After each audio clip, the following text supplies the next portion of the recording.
Yes, reka mbasuhuze kandi mbahereze ikaze mwese mwahisemo gukurikirana ibiganiro yawe TV tubagezaho umunsi ku munsi. Murabibona uyu munsi twatembereye turi mu gihugu cya Uganda ku murongo wa Equateur cyangwa se ku mayisi nk'uko mu kinyarwanda tubyita. Aha mpagaze ni mu murongo neza hagati muri zero latitude. Murabona hano ni amajyepfo n'amajyaruguru.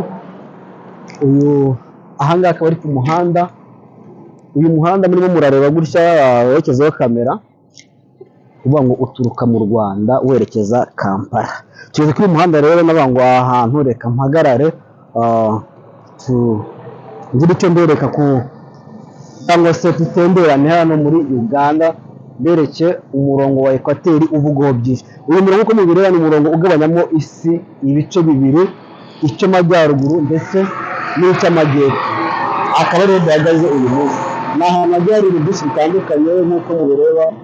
Abantu baba bifotoza ari benshi, abantu batambuka bahagarara. Si ibyo gusa, hari ahantu ho kuruhukira, ushobora gufata agakawa, ibyo kurya. Ni ahantu heza ndetse higanjemo ibintu bigaragaza umuco by'umwihariko wa Uganda. Aha rero niho turi ndavuga ngo aha hantu ntabwo nabura kuhabereka. Hari abantu batahazi, hari n'abantu bahaca ariko ntibahagarare kugira ngo bamenye iby'uyu murongo. Ni byinshi bigiye bitandukanye bihari ariko ni ahantu heza nk'uko muri kumwe murabireba. Abantu bose bacaho bakahagarara bakifotoza. Reka mbwire ngo wowe ugenda Kampala nuhagera nawe uzaze usure kimwe mu byiza nyaburanga bigize Kampala. Ni umurongo rero wa Equateur cyangwa se komati twari twagira ngo tubereke.